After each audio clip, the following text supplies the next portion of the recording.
आपण आजच्या वचनाकडे संदेशाकडे वळू आणि आजचा जो संदेश आजचे जे वचन आहे हे सुरू करण्याच्या आधी मी तुम्हाला एक गोष्ट सांगतो इतिहासातली महत्त्वाची, जे तुम्हाला सहाय्य करेल. तर एक मार्टिन लुथर नावाचा एक व्यक्ती होता. मार्टिन लुथर, मला वाटते 1300 किंवा 1400 साल तेव्हाची ही गोष्ट आहे.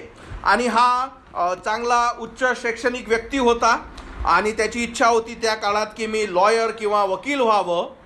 आणि जेव्हा तो या गोष्टी करत होता त्याच्या मनात खूप एक इच्छा झाली का मी जो स्वर्गातील देव आहे त्याला ओळखावं, माझं नातं त्याच्यासोबत योग्य राहावं आणि मी त्याला समजावं, त्याला ओळखावं, ही त्याची इच्छा झाली.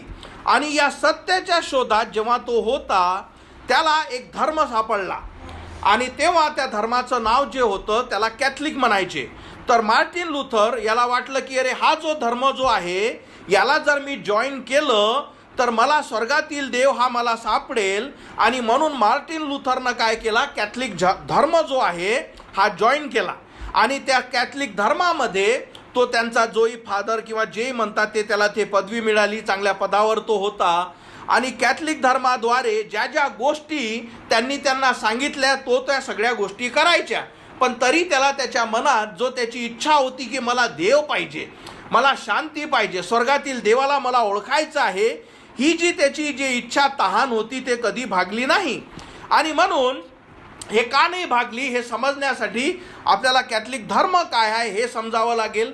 तर मी तुम्हाला काही गोष्टी समजावून सांगतो की जसा प्रभू येशू ख्रिस्त या पृथ्वीवर आला आणि तो योग्य जीवन एक आपल्यासाठी पवित्र जीवन जगला आणि तुमच्या आणि माझ्यासाठी जेव्हा त्याने आपले पाप क्रूसावर घेतले, तो मारण्यात आला, गाळण्यात आला आणि तिसऱ्या दिवशी मरणातून उठला. आणि त्याने सांगितले की आता जोही विश्वासाने मला हाक मारेल का येशू माझा आत्मा वाचो, त्याचा मी आत्मा वाचवेल. आणि लोकांनी त्याच्यावर विश्वास ठेवला. व्यक्ती तारण्यात गेले. जो पहिला तारलेला आहे त्याने दुसऱ्याला सांगितले आणि असे अनेक लोक विश्वासाने तारल्या गेले. आता रोमन अधिकारी किंवा रोमन राज्य तेव्हा होतं, त्या जगाचा किंवा त्या देशाचा हा काय कॅथलिक हा धर्म होता. म्हणून त्याला रोमन कॅथलिक असे म्हणतात, कारण हा धर्म रोममधून आला. आणि म्हणून या धर्माने बघितलं की अरे हे जी ख्रिश्चॅनिटी आहे, येशू ख्रिस्त, या सगळ्या गोष्टी, ही गोष्ट फार वाढत आहे. आणि म्हणून यांचा या धर्माचा सगळ्यात मोठा एक जो हेतू होता तो हा होता की पूर्ण जगात आपलं राज्य असलं पाहिजे. आणि म्हणून इंग्लिशमध्ये एक म्हण आहे की all road go to romance, म्हणजे की सगळे जे रस्ते आहेत ते रोमनकडून जातात. कारण यांची इच्छा होती की पूर्ण जगात आपलं राज्य असलं पाहिजे. पण ते राज्य करण्यासाठी यांना असा धर्म गरज होता की ज्याच्याद्वारे हे अनेक लोकांसोबत पोचावे. आणि यांनी म्हणून काय केलं की हा जो खरी ख्रिश्चॅनिटी जी आहे ते काय घेतली, ते बघा आमचीच आहे, आम्हीच ते कॅथलिक आणि आम्हीच ते ख्रिश्चन आहो. आणि हे त्यांनी काय घेतलं, त्या धर्मावर कब्जा घेतला असं म्हणता येईल. पण यांनी हे घेतल्यावर यांनी काय केल्या, दोन महत्त्वाच्या गोष्टी केल्या. आणि हे मी तुम्हाला समजून सांगतो, हे समजा. त्यांनी दोन महत्त्वाच्या ज्या खऱ्या ख्रिस्ती धर्म किंवा धर्मपेक्षा देवाचं जे नातं आहे त्याच्यासोबत ज्या महत्त्वाच्या आहे त्या दोन गोष्टी त्यांनी कट केल्या. पहिल्या, प्रार्थना. त्यांनी सांगितलं की प्रार्थना तुमच्या देव ऐकत नाही, आम्ही प्रार्थना करू तुमच्यासाठी. तुम्ही जेव्हा माझ्याजवळ याल आणि मला सांगा तुम्ही काय, माझ्या प्रार्थना देव ऐकतो. आता देवाचे वचन काय सांगतं की देवामध्ये आणि मनुष्यामध्ये एकच मध्यस्थी आहे, तो म्हणजे प्रभू येशू ख्रिस्त. यांनी काय केला, मध्यस्थी हटवला आणि आपला फादर आणि पोप ठेवला. तुम्ही माझ्याजवळ या, म्हणजे देवाजवळ जाण्याचे जे मुख्य दोन मार्ग आहे, पहिली प्रार्थना काढून टाकली. दुसरं, त्यावेळेस बायबल इंग्लिशमध्ये नव्हतं, लॅटिन भाषेमध्ये होतं. आणि म्हणून लोकांना लॅटिन माहीत नव्हतं. मग यांनी सांगितलं की आम्हीच वाचतो आणि आम्हीच तुम्हाला सांगतो की काय करावं, कारण आम्ही हुशार आहो. आणि याच्यामुळे काय केलं यांनी, तो जो शब्द आहे देवाचा, जो बायबल, ज्याच्याद्वारे तुम्ही देवाला ओळखू शकता, तोही तुमच्यापासून घेण्यात आला आणि प्रार्थना सुद्धा तुमच्यापासून घेण्यात आली. हे दोन्ही हक्क लोकांपासून घेण्यात आले. त्यानंतर मार्टिन लुथर याला काहीच सत्य माहीत नव्हतं.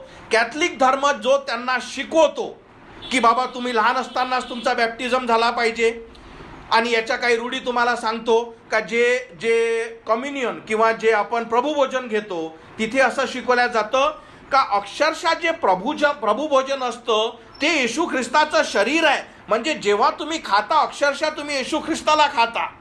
जे रक्त आहे प्रभुभोजन ते अक्षरशः देवाचं रक्त आहे. जेव्हा तुम्ही पिता तुम्ही त्याचं शरीर खाता आणि तुम्ही त्याचं रक्त पित आहात.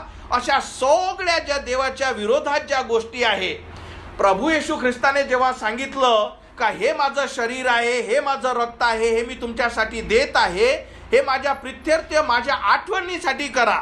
पण हे कशासाठी का तुम्ही त्याच्यात भागीदार व्हा. याचा अर्थ काय की याचा अर्थ की तो देवाचा पुत्र जो क्रूसावर मारण्यात आला, जे शरीर त्याने माझ्यासाठी दिलं, जे रक्त त्याने सांडवलं ते माझ्यासाठी केलं, हा माझा तारणारा, हा माझा प्रभू आहे, मी त्याला स्वीकारतो. तेव्हा जेव्हा तुम्ही त्याला स्वीकारता तुमचा सहभाग होतो. तुम्ही ते जे कोणीतरी बनवलेलं एका फॅक्टरीमधलं जे ब्रेड आहे तो प्रभू येशू ख्रिस्त नव्हे. ज्या अंगुराचं तुम्ही ज्यूस काढला ते प्रभू येशू ख्रिस्ताचं रक्त नव्हे. बरं, अशा खूप साऱ्या गोष्टी ज्या आहेत. हा दुसरा विषय झाला कारण आपण त्या दिशेला जाऊ नये, पण एखाद्या वेळेस याचा क्लास आपण घेऊ. पण सांगण्याचं तात्पर्य याच्यातून तुम्हाला समजतं का हे सांगण्यात आलं. आणि तो मार्टिन लुथर जो सत्याच्या शोधात होता त्याला वाटलं अच्छा असं असेल आणि म्हणून त्याने हे सगळे कार्य चालू ठेवले. पण त्याच्यापाशी कधी शांती आली नसेल. मग 1415 मध्ये काय झालं तर प्रिंटिंग प्रेस पहिल्यांदा रिलीज झाली आणि एक व्यक्ती जो होता त्याने काय केलं, लॅटिन भाषेतलं जो बायबल आहे ते इंग्लिशमध्ये प्रसारित केलं. आता लोकांजवळ देवाचा शब्द खरा आला की देव काय म्हणते. आणि मार्टिन लुथरनं तो देवाचा शब्द बघितला आणि त्या देवाच्या शब्दामध्ये लिहिलं होतं की नीतिमान विश्वासाने जगेल. त्याला सांगण्यात आलं का तुला कार्य करावं लागेल, तुला दानधर्म करावा लागेल, तुला या या या या सगळ्या गोष्टी कराव्या लागेल आणि मग आम्ही तुझ्यासाठी प्रार्थना करू आणि मग तुझा आत्मा स्वर्गात जाते नाही जाते ते आम्ही ठरवू. इतक्या सगळ्या गोष्टी कराव्या लागतील. पण याने जेव्हा हा देवाचा शब्द ऐकला, म्हणून मी तुम्हाला सदैव सांगत असतो अरे शब्द वाचा. त्याने जेव्हा ऐकलं त्याने काय केलं, 95 पानाचं थिसिस लिहिलं. त्याने सगळे मुद्दे लिहिले का तुमच्या गोष्टी या का खोट्या आहेत आणि बायबल काय म्हणत आहे. आणि त्या लोकल चर्चवर लावून त्याने टाकलं आणि त्याने म्हटलं की देवाचा शब्द जो आहे तो म्हणतो की नीतिमान. त्याने काय केलं, हे बायबलचे जे वचन आहे आपण वाचू की नीतिमान कार्याने नव्हे तर विश्वासाने जगेल. आणि तुम्ही विचार करा आजही ही गोष्ट किती महत्त्वाची आहे, किती लोक अंधारात आहे. आणि म्हणून बायबल वाचणं, देवाचा शब्द हे तुमच्याजवळ दिलं आहे का याच्याद्वारे तारण आहे. हा देवाचा शब्द आहे. पुढे आपण हे वचन वाचू. कारण नीतिमान विश्वासाने जगेल. रोमकरास पत्र 1:16 म्हणतं कारण मला सुवार्तेची लाज वाटत नाही, कारण विश्वास ठेवणाऱ्या प्रत्येकाला तारणासाठी ती देवाचे सामर्थ्य आहे. प्रथम यहुदाला आणि ग्रीकलाही. आणि 17वं वचन रोमकरास पत्र 1:17 कारण तिच्याद्वारे देवाचे नीतिमत्व, आता हे लक्ष द्या, विश्वासाने विश्वासासाठी प्रकट होते. कारण असा शास्त्रलेख आहे की नीतिमान विश्वासाने जगेल. आणि जेव्हा हा देवाचा शब्द त्या मार्टिन लुथरला सापडला त्याला कळलं की माझे सगळे कार्य व्यर्थ आहे. मला गरज आहे ख्रिस्ताच्या सुवार्तेची. आणि जेव्हा मी त्याच्यावर विश्वास ठेवतो त्याच्यामुळे मी नीतिमान ठरतो आणि मी विश्वासाने जगू शकतो, कार्याद्वारे नव्हे. आता म्हणून सगळ्यात महत्त्वाची गोष्ट आहे आता आपल्यासाठी. हे तर आपण हिस्ट्री ऐकली आणि आजही लोक त्याच्यात फसत आहे. पण आपण जे मोजके लोक आहे आपल्यासाठी याच्यातून काय शिकणं आहे तर सगळ्यात मोठी गोष्ट म्हणजे 16वं वचन काय म्हणतं की मला सुवार्तेची लाज वाटत नाही. तर सगळ्यात मोठी गोष्ट काय आहे की पहिले माहीत असणं की देवाची सुवार्ता तरी आहे काय. आणि देवाची जे सुवार्ता म्हणजे काय असतं, सुवार्ता म्हणजे जे तुम्हाला सांगितलं की ते काय आहे की म्हणजे चाबी. जर तुम्हाला स्वर्गाचं दार आणि स्वर्गात जायची इच्छा असेल, येशू ख्रिस्त काय म्हणतो, मी जीवनाचं दार आहे. आणि जे मी तुम्हाला शिकवलं ते जीवनाचं दार उघडण्यासाठी तुम्हाला सुवार्ता माहीत असली पाहिजे. आणि नंतर जेव्हा तुम्ही त्याच्यावर विश्वास ठेवता, त्याला स्वीकारता सुवार्तेद्वारे, तुम्हाला ते जीवनाचं दार सापडतं. तर सुवार्ता म्हणजे की प्रभू येशू ख्रिस्त माझ्यासाठी मारण्यात आला, माझ्यासाठी गाळण्यात आला, तिसऱ्या दिवशी मरणातून उठला आणि त्याने माझ्यासाठी सगळ्या गोष्टी केल्या आणि आता जेव्हा मी विश्वासाने त्याला हाक मारतो तो माझा आत्मा वाचवेल. आता याच्यात विश्वास कुठं आला? कारण आजचा जो वचन काय आहे, संदेश, नीतिमान विश्वासाने जगेल. आता यातला विश्वास पाठ पहिले आपण समजू. 2000 वर्ष आधी जेव्हा प्रभू येशू ख्रिस्त क्रुसावर मारण्यात आला किंवा या पृथ्वीवर होता, मी तिथे नव्हतो, तुम्ही तिथे नव्हते. जेव्हा त्याला मारण्यात आलं, क्रुसावर टांगण्यात आलं, मी तिथे नव्हतो, तुम्ही तिथे नव्हते. जेव्हा त्याने आपलं पवित्र रक्त सांडवलं, त्याने आपला जेव्हा प्राण दिला, त्याने आपला प्राण दिला, जेव्हा त्याला दफन करण्यात आलं, तुम्ही तिथे नव्हते, मी तिथे नव्हतो. तुम्ही ते बघितलं नाही, मी ते बघितलं नाही. त्याला ज्या कबरेत गाळण्यात आलं, 3 दिवसानंतर त्या कबरीची धोंड बाजूला करण्यात आली आणि तो तिसऱ्या दिवशी मरणातून उठला. 500 लोकांनी त्यांना दर्शन दिले. तुम्ही तिथे नव्हते, मी तिथे नव्हतो. पण आपल्यापाशी आहे देवाचा शब्द. आता गरज आहे का जेव्हा देवाचा शब्द तुम्हाला सांगतो का ही गोष्ट तुमच्यासाठी देवाने केली? कारण विश्वास काय आहे? न बघितलेल्या गोष्टीविषयी भरोसा. का मी तिथे नव्हतो पण तरी मी देवाच्या वचनावर विश्वास ठेवतो, कारण हा देवाचा शब्द बायबल आहे. आणि जसे तुम्ही त्या विश्वासाने त्याला स्वीकारता की हो येशू, मी विश्वास ठेवतो का जे तू सांगत आहे हे खरं आहे, येशू माझा आत्मा वाचव, तुम्ही विश्वासाने त्याच्याजवळ जाऊ शकता, त्याला तुम्ही स्वीकारू शकता. याच्यात कार्य कुठंच आले नाही. याच्यात फक्त देवाचा प्युअर शब्द आहे आणि त्याच्यावर तुमचा विश्वास आहे की ही गोष्ट खरी आहे. दुसरं आपण बघू, काय बघितलं? विश्वास म्हणजे नीतिमान विश्वासाने जगेल. पण नीतिमान तर कोणी नाही, कारण देवाचं वचन सांगतं का एकही खरा नाही. मग तुम्ही नीतिमान कसे होऊ शकता? कारण प्रत्येक जण पापी आहे, सर्वांनी पाप केले आणि देवाच्या गौरवाला उणे पडले आहे. पण जसे तुम्ही हे सुवार्तेची बातमी तुमच्या कानावर पडते आणि जेव्हा तुम्ही विश्वासाने त्याला स्वीकारता, देव काय करतो? तुम्ही जरी पापी असले पण जर तुम्ही विश्वासाने त्याला हाक मारली, देव तुमचे पाप त्याच्यावर घेतो आणि जो एक खरा नीतिमान देव आहे त्याचे नीतिमत्व तुमच्यावर टाकतो. आता नीतिमान विश्वासाने जगेल. समजला फरक? पण सगळ्यात महत्त्वाचं नीतिमान बनण्यासाठी काय आहे? तर तुम्हाला विश्वासाने त्याला हाक मारणे का येशू, मी विश्वास ठेवते की तू देवाचा पुत्र आहे. आणि म्हणून एक वचन आपण तुमच्यासाठी वाचू. आणि हे सगळे वचन काय आहे? विश्वासाची किंवा त्या गोष्टीची व्याख्या जे तुम्हाला देवाच्या वचनातून देव सहाय्य करत आहे की तुम्हाला समजावी. वचन सांगतं विश्वास हा आशा धरलेल्या गोष्टीविषयीचा भरोसा.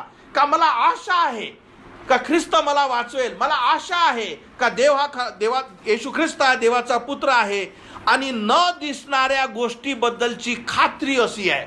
म्हणून मी तुम्हाला सांगितलं, मी तिथे नव्हतो, तुम्ही तिथे नव्हते, पण न बघितलेल्या गोष्टीविषयीचा भरोसा आणि न दिसणाऱ्या गोष्टीविषयीची खात्री हा विश्वास आहे. एक लक्षात ठेवा, विश्वास ठेवणं हे जराही कठीण नाही. फक्त देवावर आणि सत्यावर विश्वास ठेवणं हे कठीण आहे. जसं मी तुम्हाला उदाहरण देतो, जेव्हा तुम्ही एखाद्या प्रवासाला निघता, पुढच्या महिन्यात कदाचित मी पुण्याचा प्रवास करणार आहे, मी सरळ त्या पोर्टलवर गेलो रेल्वेच्या आणि ट्रेनची तिकीट बुक केली. मी आपल्या रेल्वे मंत्र्याला हे विचारलं नाही तुझ्यापाशी ट्रेन आहे काय, तुझी ट्रेन येईन काय, त्याचा कंडक्टर आहे का, मी खरंच तिकीट बुक करू का. मी सरळ गेलो आणि हे अपेक्षा आणि विश्वास ठेवला की त्या दिवशी सगळ्या गोष्टी वेळेवर होतील आणि मी माझा प्रवास पूर्ण करेल.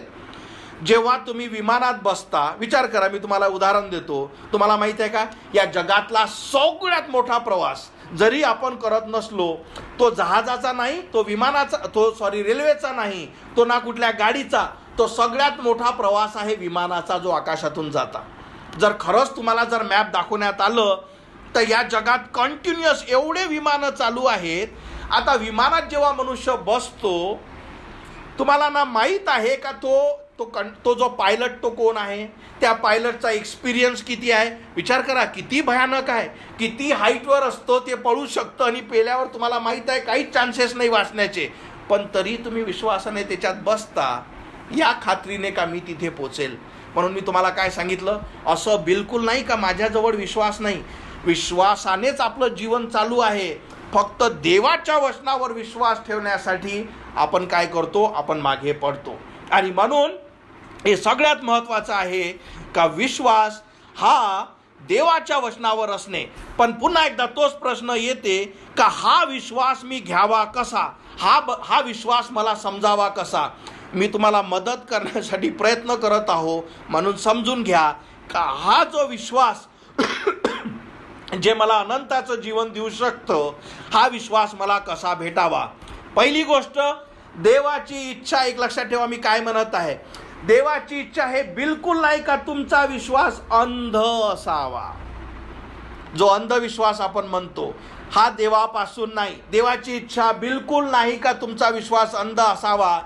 खरा बायबलचा विश्वास म्हणजे पहिले का तुम्ही देव काय म्हणते हे ऐकणे, काय बोलत आहे, समजलं, काय म्हणत आहे तो, तर पहिले ऐकणे आणि मग निर्णय घेणे का हे मला पाहिजे का नाही. ह्या दोन्ही गोष्टी महत्त्वाच्या आहे.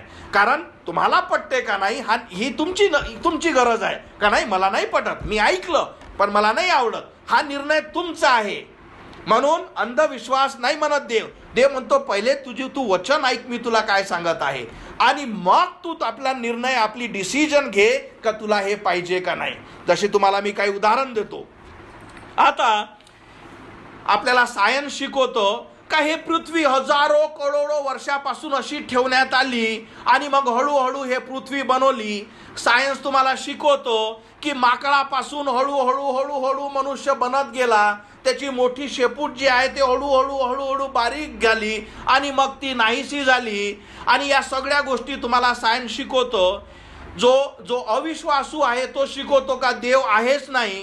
पण देवाचं वचन जेव्हा तुम्ही उत्पत्ती पहिला वचन वाचता ते म्हणतो प्रारंभी देवाने आकाश व पृथ्वी निर्माण केली. आता आलं तुमच्याजवळ काय विश्वास ठेवू.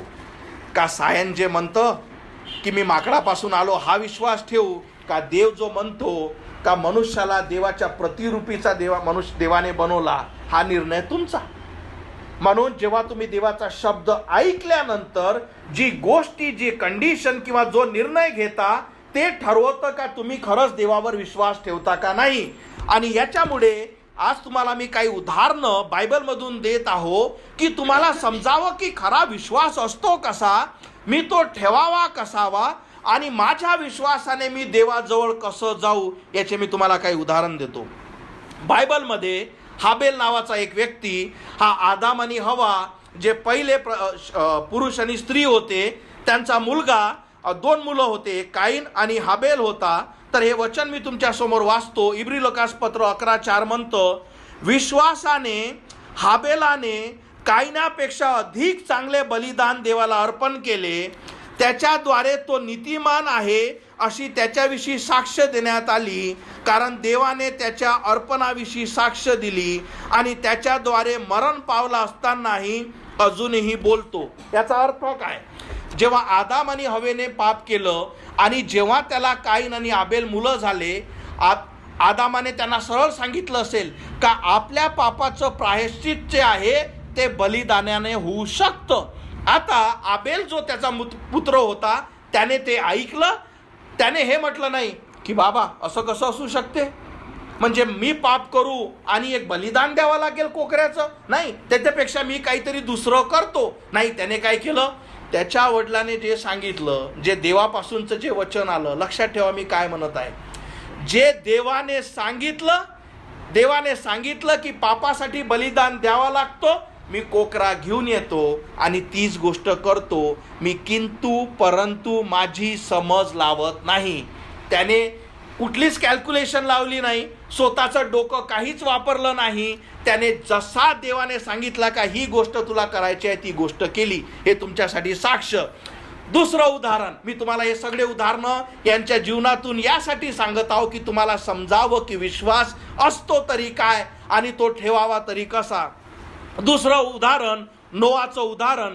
हिब्रूज लोकास 11:7 म्हणतं, विश्वासाने नोहाने पूर्वी कधी न दिलेल्या गोष्टीविषयी त्या सूचना मिळाल्याप्रमाणे आदराने भय धरून आपले कुटुंब तारण्यासाठी विश्वासाने तारू बांधले. म्हणजे जसं आबेलाला सांगण्यात आले, आता नोआच्या काळात त्याला काय सांगण्यात आले, देव नोआजवळ आला, त्याला म्हटलं की हे पृथ्वी मी पाण्याने नष्ट करेल, तू तारू बनव. आता पहिली कंडिशन काय आहे, देवाने काय म्हटलं, मी पाण्याने नष्ट करेल. आता जसं मी तुम्हाला सांगितलं, त्या काळात आकाशातून पाऊस पडायचा नाही, तर पृथ्वीतून दव निघायचं आणि त्या पूर्ण पृथ्वीला पाणी पोचायचं.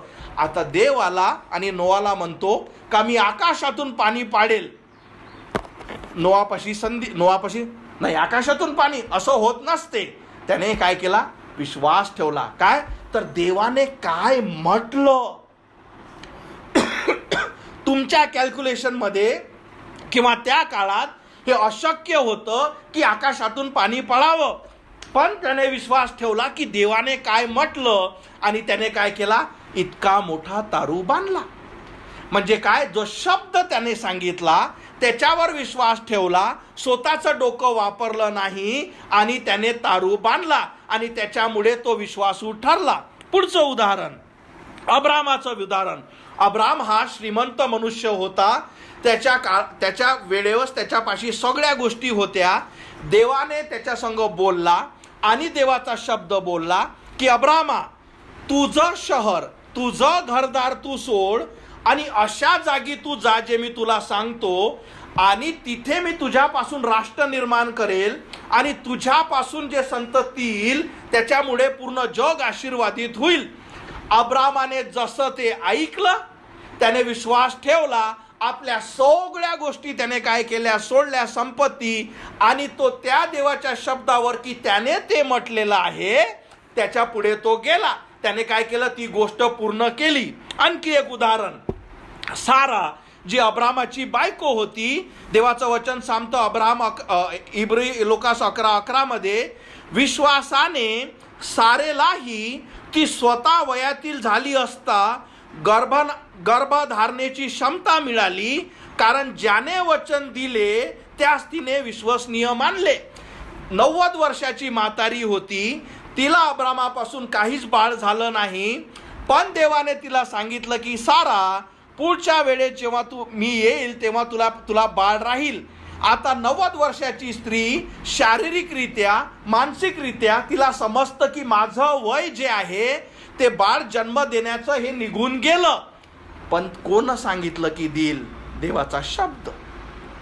समजत आहे तुम्हाला मी काय सांगत आहे? पहिले ऐकणे, तू म्हणत काय आहे. तुमच्या लॉजिक मध्ये का 90 वर्षाची ती बाळ देऊ शकत नाही, हे जरी बरोबर असलं तर फरक पडत नाही. तुम्हाला वचन कोण देत आहे? तुमच्या लॉजिक मध्ये का अरे माझ्यापाशी सगळी संपत्ती आहे, मला इथंच आशीर्वादित करणं.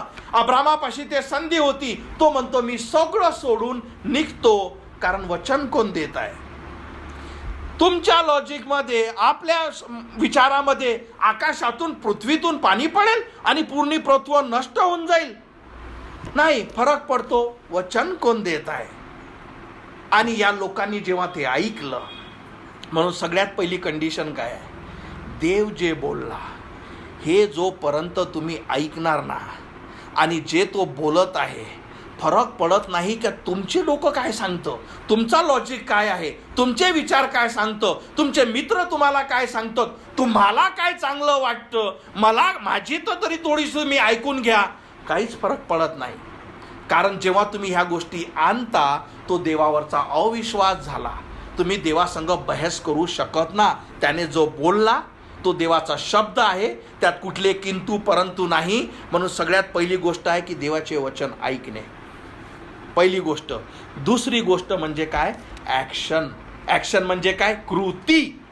याचा अर्थ काय होतो, जसं हाबेलाला माहीत पडलं का हे महत्वाचं आहे की अर्पण आणणे, त्याने काय केलं, तो सरळ गेला आणि आपल्या कळपातलं मेंढरू आणलं आणि त्याने अर्पण चढवलं. तोच त्याचा दुसरा भाऊ जो होता त्याने इथे ऐकलं. मी तुम्हाला सांगतो, या खोलीत आहे ना, एक तर हाबेल आहे, नाहीतर एक दुसरा भाऊ काईन आहे. ते मी तुम्हाला सांगतो कसं.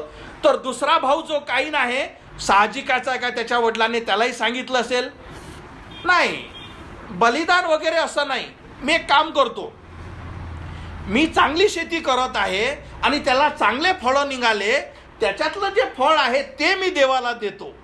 तुला काय चांगलं वाटते फरक पडत नाही. तुला देवाने काय सांगितलं ते तू कर. आणि म्हणून काय केलं हाबेलाने? काय केलं? हाबेलाने जे देवाने सांगितलं ते अर्पण चढवलं. त्याने आपलं डोकं लढवलं नाही आणि देवाने हाबेलाचं जे बलिदान ते स्वीकारलं. बरोबर?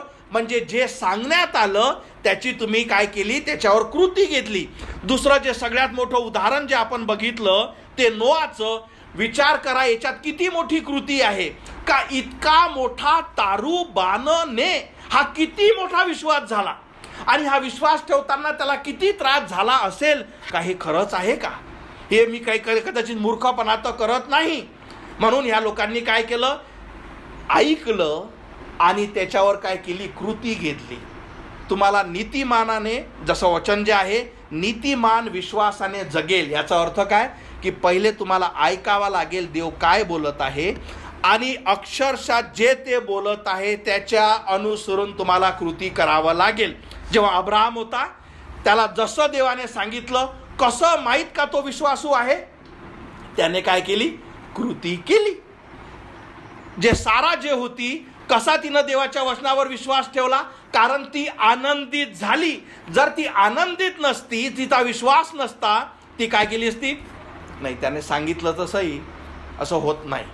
कारण तुमचे जे मन, जे विचार, तुमचा स्वभाव दर्शवितो का तुम्ही आनंदित आहे का. मी तुम्हाला एक गोष्ट सांगतो.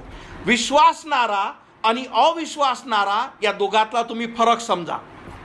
विश्वासणारा ऐकतो, अविश्वासणारा सुद्धा ऐकतो. दोघंही हे रिसीव करतात, ऐकतात. विश्वासणारा जो आहे, जे ऐकलं आहे त्याच्यावर कृती करतो. समजला विश्वासणाऱ्याचा फरक? मी हे ऐकलं आहे आणि देवाची इच्छा हे माझ्यापासून आहे, त्याच्यावर तो कृती करतो, त्याच्यावर तो ॲक्शन घेतो. हाबेलाने ऐकलं, त्याच्यावर त्याने ॲक्शन घेतली. अब्राहमाने ऐकलं, त्याच्यावर त्याने कृती केली. नोआने ऐकलं, त्याने त्याचा तारू बांधला. साराने ऐकलं, ती आनंदित झाली. जो अविश्वासू आहे तो ऐकतो, सोडून देतो. ठीक आहे, काय आहे आपले कामं, काय पुढच्या गोष्टी काय आहे. समजला फरक दोघांमधला? तुम्हाला माहित आहे का ख्रिस्ती धर्मात सगळ्यात जास्त अविश्वासू आहे? कारण आम्ही फक्त ऐकणारे आहोत, आम्ही कृती घेत नाही. हा फरक आहे. आम्ही फक्त ऐकणारे आहे आणि देवाचे वचन काय सांगतं? ऐकणारे नव्हे तर त्याच्यावर जे चालणारे ते.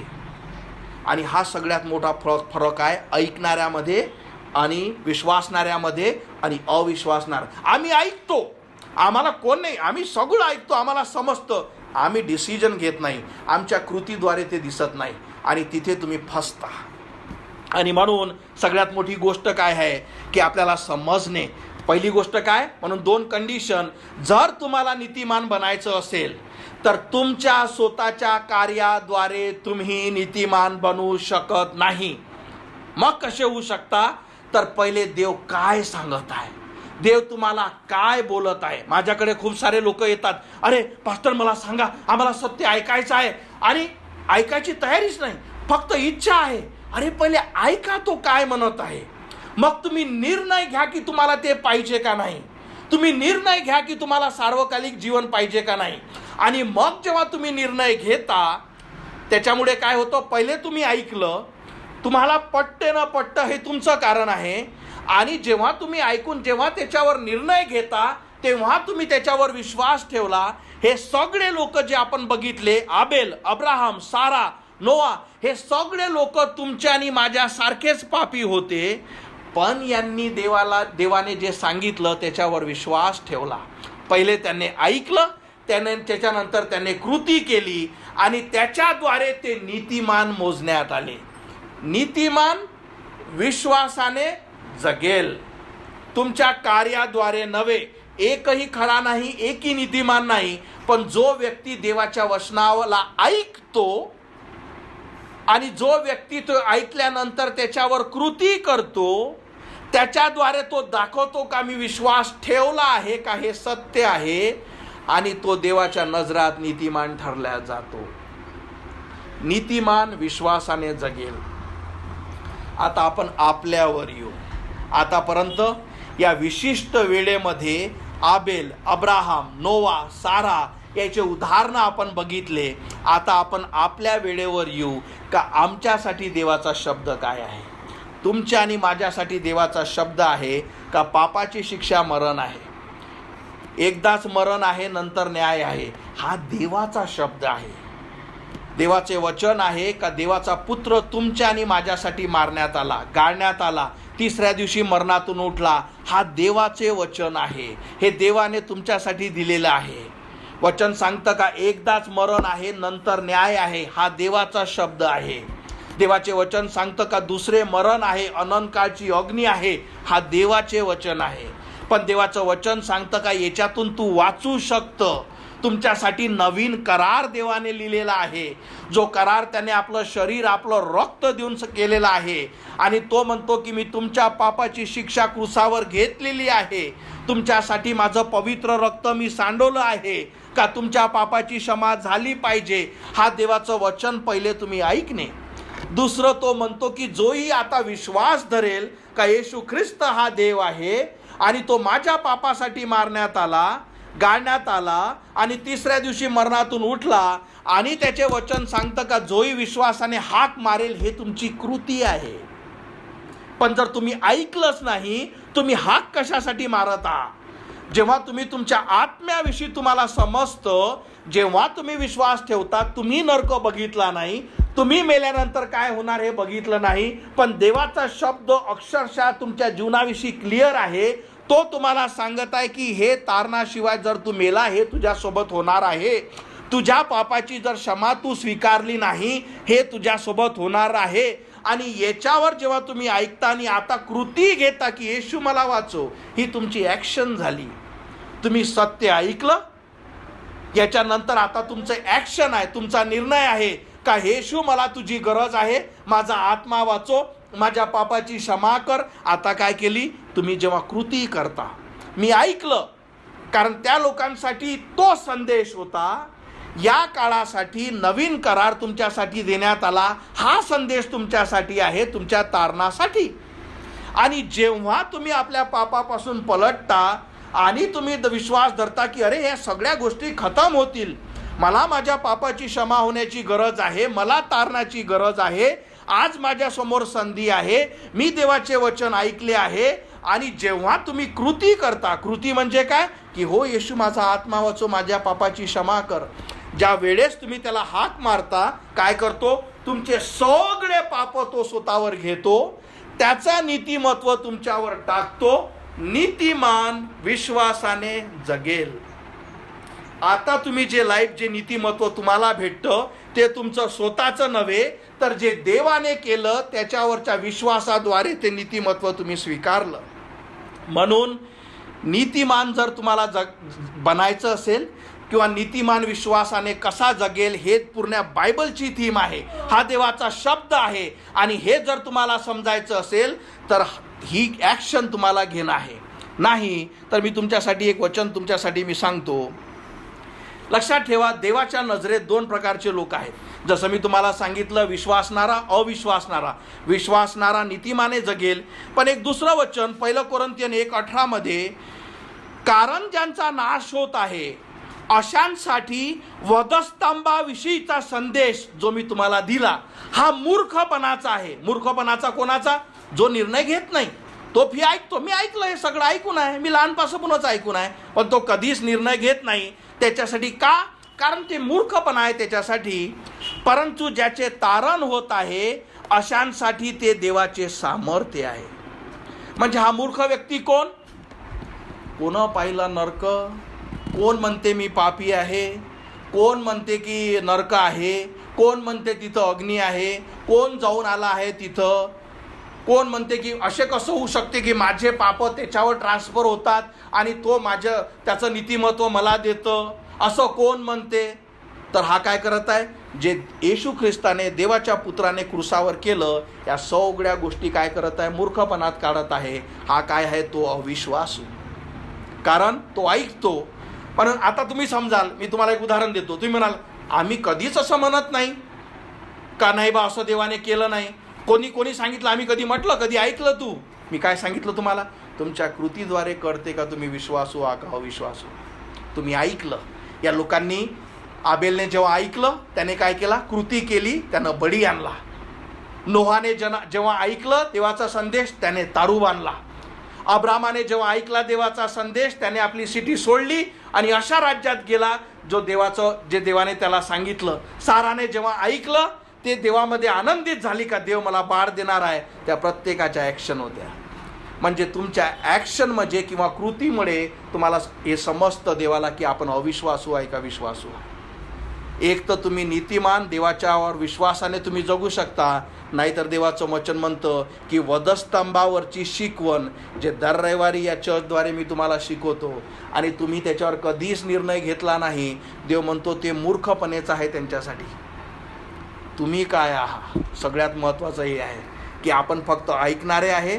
कारण मी तुम्हाला डिफरन्स सांगितला, विश्वासणारा आणि अविश्वासणारा दोघंही ऐकतात, पण विश्वासणारा कृती करतो. पापाचे वेतन मरण आहे. ख्रिस्त तुमच्यासाठी मारण्यात आला. तुमच्यापाशी सॅल्वेशन आहे, तुमच्यापाशी पापाची क्षमा झालेली आहे याची खात्री आहे. नसेल तर देवाची इच्छा आहे का तुम्ही त्याला विश्वासाने हाक मारा. हा देवाचं वचन आहे. आता कृती करणे हा तुमचा भाग आहे. तुम्ही अविश्वासू राहून हे जग सोडून जाता का तुम्ही विश्वासू राहून हे जग सोडून जाता, हा निर्णय तुमचा आहे. पण तुमचं अनंतकाळचं मुक्काम, जा निर्णय तुम्ही घेता, जे डिसिजन तुम्ही घेता त्याच्यावर अवलंबून आहे. म्हणून नीतिमान फक्त विश्वासाने जगेल. आणि हा विश्वास कसा तुम्ही मिळवू शकता, हे नीतिमत्व कसे मिळवू शकता, जेव्हा पहिले तुम्ही वचन ऐकता का हो मी पापी आहे, मी मरेल आणि नरकात जाईल, पण येशू ख्रिस्त माझ्यासाठी मारण्यात आला.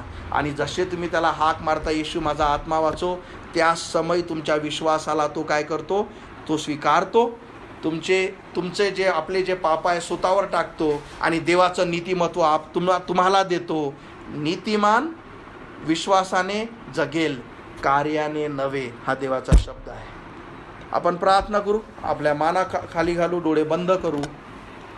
मला ठाऊक नाही का तुम्ही फक्त ऐकणारे आहे का तुम्ही फक्त ऐकून निघून जाता. पण देव आणि हे तुमच्यामध्ये आहे, कारण हा निर्णय तुम्हाला घेणार आहे. स्वर्गातील देवाने तुमच्यासाठी सगळं केलं आहे. आपण जे लोकांची साक्ष ऐकली, देव त्यांच्यासंग बोलला, त्यांना देवाने जो संदेश दिला, त्यांच्यावर त्याने देवाचे वचन ऐकले, त्यांच्यावर कृती केली. तसेच या पिढीसाठी, या लोकांसाठी, तुमच्यासाठी देवाने आपला पुत्र दिला. म्हणून योहान 3:16 म्हणतं की देवाने जगावर एवढी प्रीती केली का त्याने आपला पुत्र दिला, यासाठी का जो कोणी त्यावर विश्वास ठेवतो त्याचा नाश होऊ नये, तर त्याला सार्वकालिक जीवन मिळावे. तुमच्यापाशी ही खात्री आहे का? तुम्ही ख्रिस्ताला कधी हाक मारली आहे का तुम्ही स्वतःच्या कार्यावरच डिपेंड आहात? याच्यापेक्षा महत्त्वाचं हे आहे का तुम्हाला कधी पूर्ण लाईफमध्ये हे समजलं आहे का मी त्या जगातला सगळ्यात वाईट पापी आहे? कारण ही गोष्ट जर तुम्हाला समजली नाही, तिथून सुरुवात करा. का जर तुम्हाला वाटतं का मी चांगला व्यक्ती आहे, तुम्ही अविश्वासू आहात, कारण तुम्ही देवाच्या पुत्राला खोटं ठरवलं, देवाच्या शब्दाला खोटं ठरवलं. कारण सुरुवात तिथून होते की तुम्ही कोण आहात. कारण वचन काय सांगतं, मी खऱ्यांसाठी नव्हे, कारण खरा एकही नाही, जे पापी आहे त्यांना तारावयास मी आलो आहो. यासाठी देवाने आपला पुत्र दिला. आणि जर तुम्हाला ही गोष्ट अजून लाईफमध्ये कधी समजलं नसेल का तो पापी मी आहे, तुम्ही अविश्वासू आहात आणि तुम्ही देवाच्या वचनावर विश्वास ठेवला नाही. पण जेव्हा तुम्हाला जर कळतं का हो तो पापी मी आहे आणि पापाची शिक्षा मरण आहे, कारण ज्या समय तुम्हाला कळलं का हो तू पापी मी आहे, तुम्हाला आपोआप कळेल का मग या पापाची शिक्षा आहे. तुम्हाला आपोआप कळेल की मग आता माझा न्याय आहे. तुम्हाला आपोआप कळेल का माझ्यापाशी दुसरं मरण आहे, नरक आहे. आणि तुम्हाला आपोआप कळेल का आता मला तारणाची गरज आहे. फरक फक्त हा आहे का तुम्ही स्वतःला काय समजता. तुम्ही जर स्वतःलाच नीतिमान समजता, तुम्ही देवाला मूर्ख ठरवता.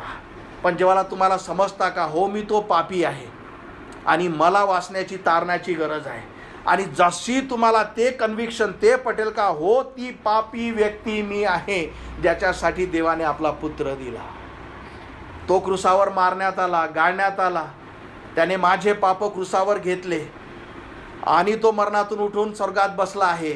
आणि जसा जोही पापी त्याला हाक मारतो का येशू माझा आत्मा वाचो, माझ्या पापाची क्षमा कर, स्वर्गातून देव त्याची प्रार्थना ऐकतो, तुमचे पाप तो स्वतःवर घेतो, तुमच्या पापाची तो क्षमा करतो आणि त्याचं नीतिमत्व तुमच्यामध्ये टाकतो. नीतिमान विश्वासाने जगेल. हा डिसिजन तुमचा आहे की तुम्ही ऐकणारे आहात, तुम्ही विश्वासणारे आहात की अविश्वासणारे. पण तुमची कृती, तुमचं जीवन, तुमचं जगणं, तुमचं देवावरचं प्रेम, तुमचं देवाच्या शब्दाविषयीची ओढ, तुमचं देवाविषयीचं मान, तुमचा देवाविषयीची भीती ठरवते की खरेच तुम्ही विश्वासणारे आहात, तुम्हाला सार्वकालिक जीवन लाभलेलं आहे, देवाच्या पुत्राने तुम्हाला वाचवलेलं आहे, हे तुमच्या कृतीद्वारे कळेल. नोआने विश्वास ठेवला हे त्याच्या तारूमुळे समजलं. अब्रामाने विश्वास ठेवला हे जेव्हा त्याने आपलं शहर सोडलं त्याच्यामुळे समजलं. आबेलने विश्वास ठेवला हे जेव्हा त्याने आपलं अर्पण आणलं त्याच्यामुळे समजलं. साराने विश्वास ठेवला कारण जेव्हा तिला हर्ष झाला देवाच्या वचनावर त्याच्यामुळे समजलं. तुमचं बदललेलं जीवन ठरवते की खरंच तुम्ही विश्वासू आहे का नाही. आणि हे जीवन फक्त देवावरच्या विश्वासामुळे होतं. म्हणून तुमचं जीवन काय सांगतं की आज मी तुम्ही जसे आहात तसेच आहात का तुम्ही ख्रिस्ताला हाक मारली आणि तुमच्या कृतीद्वारे, तुमच्या बदललेल्या जीवनाद्वारे कळतं की हो याला ख्रिस्त लाभला. जर नसेल ही संधी तुमच्यासाठी आहे. देवाचं वचन तुम्ही ऐकलेलं आहे. पहिली गोष्ट नीतिमान होण्याची पहिले ऐकणे आणि दुसरं त्याच्यावर कृती करणे जे तुम्हाला सांगितले आहे. आणि जर तुमची इच्छा असेल का हो मला फक्त ऐकणारे नव्हे तर मला विश्वासणारी बनायचं आहे, त्याला तुम्ही हाक मारा की येशू माझी क्षमा कर, माझा आत्मा वाचव, मी तुला माझा देव, माझा तारणारा स्वीकारते, मी विश्वास ठेवते परमेश्वरा. ओय प्रभू की ते जे तू संदेश आज मला दिला आहे का हो मी पापी आहे आणि माझ्या पापाची क्षमा होण्याची गरज आहे. तुमच्या जीवनातली सगळी अशांती, सगळ्या कमी या गोष्टीसाठी नाही का तुमच्या जीवनामध्ये काही गोष्टीची कमी आहे किंवा तुम्हाला त्रास आहे, सगळ्या गोष्टीची अशांती याच्यामुळे आहे का शांतीचा देव प्रभू येशू ख्रिस्त तो तुमच्या जीवनामध्ये नाही. त्याला तुम्ही हाक मारा, आपल्या पापाची क्षमा घ्या आणि बघा की ते स्वर्गातील शांती तुमच्या हृदयात येतं. मग फरक पडत नाही की तुमच्या जगामध्ये, तुमच्या लाईफमध्ये किती वादळ आहे. तुम्हाला जसं मी सांगितलं की जेव्हा ख्रिस्त तुमच्या नावेत आहे, जसा ख्रिस्त तुमच्या हृदयात आहे, समुद्रातलं वादळ, तुमच्या जीवनातलं वादळ तुम्हाला काहीच हानी पोचू शकत नाही. पण हा निर्णय घेणं, कृती करणं हे तुमच्या हाती आहे. कारण नीतिमान फक्त विश्वासाने जगेल. हालेलुया. धन्यवाद मानतो येशू, गौरवितो तुला. धन्यवाद मानतो आजच्या वचनासाठी. प्रार्थना करतो इथे जुळलेल्या प्रत्येकाला होय प्रभू पहिले ऐकण्यासाठी, त्याचा अर्थ समजण्यासाठी आणि योग्य निर्णय घेण्यासाठी सहाय्य कर. कारण परमेश्वरा तुझं वचन सांगतं की नीतिमान विश्वासाने जगेल. धन्यवाद मानतो प्रभू जे कार्य तू आमच्यासाठी केलं. आणि होय प्रभू या सुंदर संदेशासाठी, वचनासाठी तुझे धन्यवाद मानतो. हे वचन ऐकणाऱ्या प्रत्येकाला तुझं सत्य होय परमेश्वरा समजण्यासाठी सहाय्य कर.